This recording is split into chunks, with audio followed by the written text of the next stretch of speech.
연방중앙은행이 두 차례 연속 기준금리를 동결하면서 금리 인하 시점에 대한 관심이 그 어느 때보다 높아지고 있습니다. 중은이 금리 인하에 대해 언급하지 않고 있지만 시장에선 내년 4월 기준금리 인하를 점치고 있습니다. 중은이 지난 9월 20일부터 28일 사이 금융시장 참가자 28명을 대상으로 통화 정책과 경제 시나리오에 대한 3분기 설문조사를 실시했습니다. 그 결과 참가자 대다수가 내년 4월에 첫 인하가 시작될 걸로 예상했습니다. 여러 경제 지표들이 금리 인상 사이클의 종료를 알리고 있다며 내년 3월까지는 현행 5%가 유지될 가능성이 높다고 봤습니다. 이들은 내년 4월 기준금리가 4.75%로 내려가고 연말엔 4%까지 인하될 것으로 전망했습니다. 전망치에 따르면 4월부터 6월까지 4.75%, 7월 4.5%, 9월엔 4.25%까지 내려가고 4분기 들어 4%를 기록할 걸로 예상됩니다.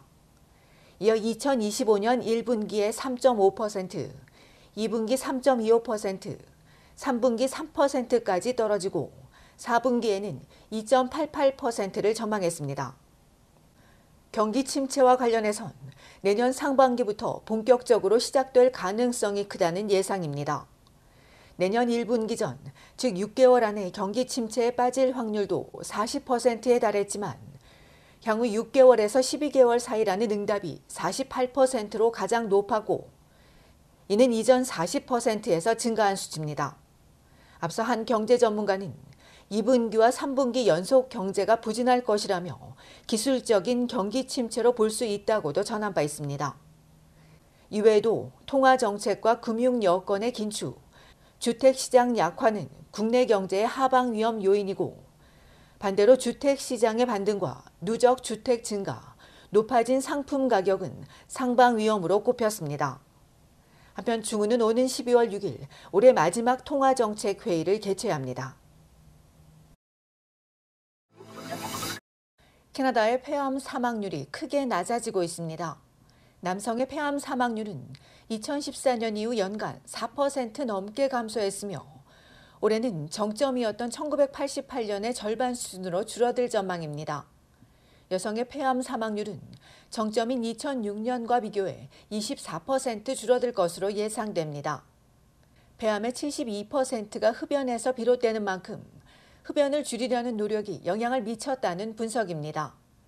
그럼에도 암 사망 4명 중 1명이 폐암으로 여전히 암 사망 원인 1위입니다. 올해 2만 600여 명이 폐암으로 숨질 것으로 알려졌는데 이는 대장암과 췌장암, 유방암의 사망자 수를 합친 것보다 더 많은 수준입니다. 캐나다 암통계자문위원회와 암협회, 통계청, 공중보건국이 함께 집계한 오늘 보고서에 따르면 폐암 다음으로 대장암과 췌장암 순입니다. 이 밖에 남성의 경우 방광암과 신장 관련 흑색종 사망률이 꾸준히 감소하고 있으며 여성은 호지킨 림프종과 대장암, 흑색종입니다. 발병률이 증가하는 암도 있습니다. 여성의 경우 자궁경부암이 2015년 이후 증가하면서 올해는 1,550명이 자궁경부암 진단을 받을 걸로 추정됩니다. 남성의 흑색종도 1984년 이후 증가하고 있습니다. 이외에 남성의 암 사망률이 여성보다 높았으며 일생 중 암에 걸릴 확률은 45%이고 4명 중 1명이 암으로 사망할 것으로 예상됩니다. 한편 1965년 캐나다 성인의 흡연율은 50%를 넘었으나 2021년 12세 이상의 흡연율은 11.8%입니다.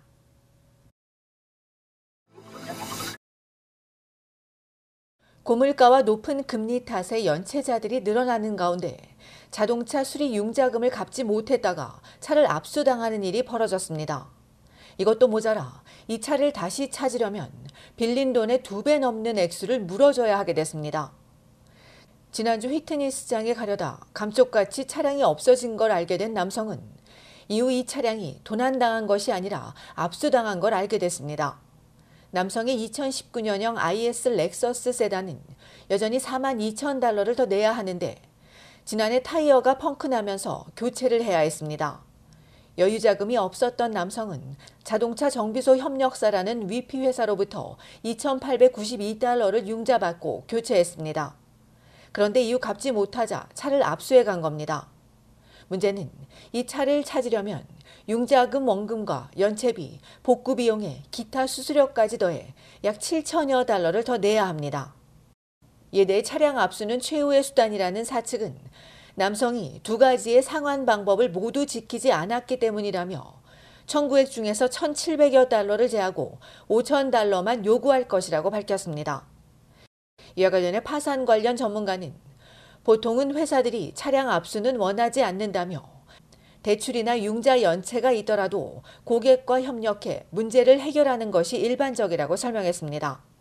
하지만 이번 같은 일이 발생할 수도 있다며 차를 되찾기 위해 더 많은 비용을 내야 할 뿐 아니라 신용 등급에도 악영향을 미치고 떨어진 신용 등급을 올리기는 더 어려워진다고 지적했습니다. 때문에 대출이나 융자 지불에 어려움이 있는 경우 신용 상담 서비스를 찾는 것이 좋다고 조언했습니다.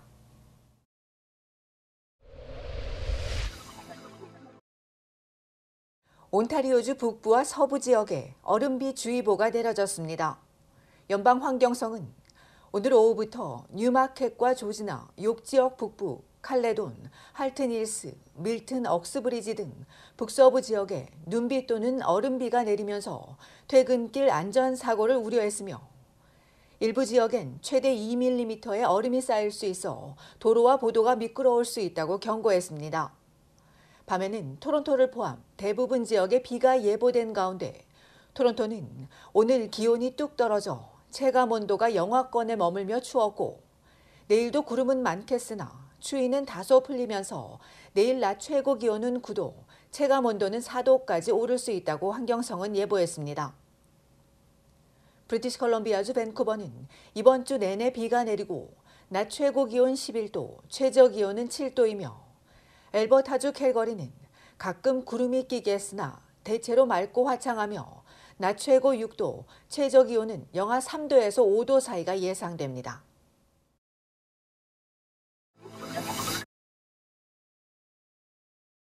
캐나다인 3명 중 1명이 1년 중 한 번도 치과를 가지 않는 것으로 나왔습니다.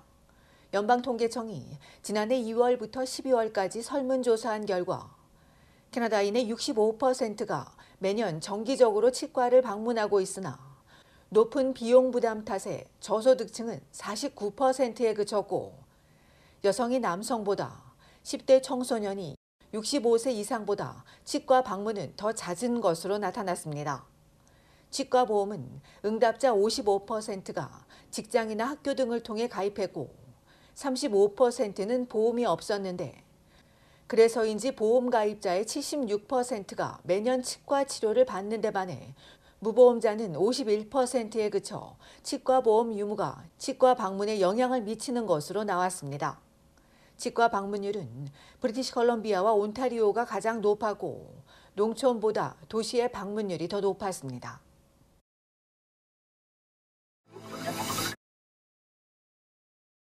캐나다 정부가 팔레스타인 무장정파 하마스와 이스라엘 간 전쟁이 벌어지는 가자 지구에서 처음으로 자국민을 구출해냈습니다.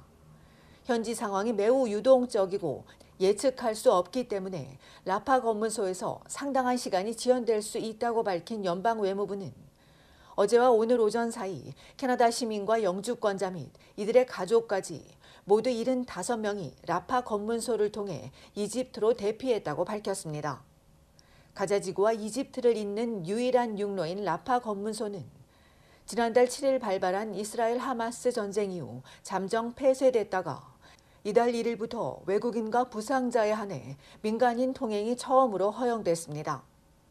한편 이들의 전쟁이 2달째 접어들며 민간인 10,000명 이상이 사망한 가운데 이스라엘의 팔레스타인 가자지구 점령에 미국과 국제사회가 반대하며 압박하고 있으나 이스라엘은 하마스 괴멸을 선언하며 가자시티를 전면 포위하고 시가전을 공식화해 통제 불능 상태로 빠지고 있습니다.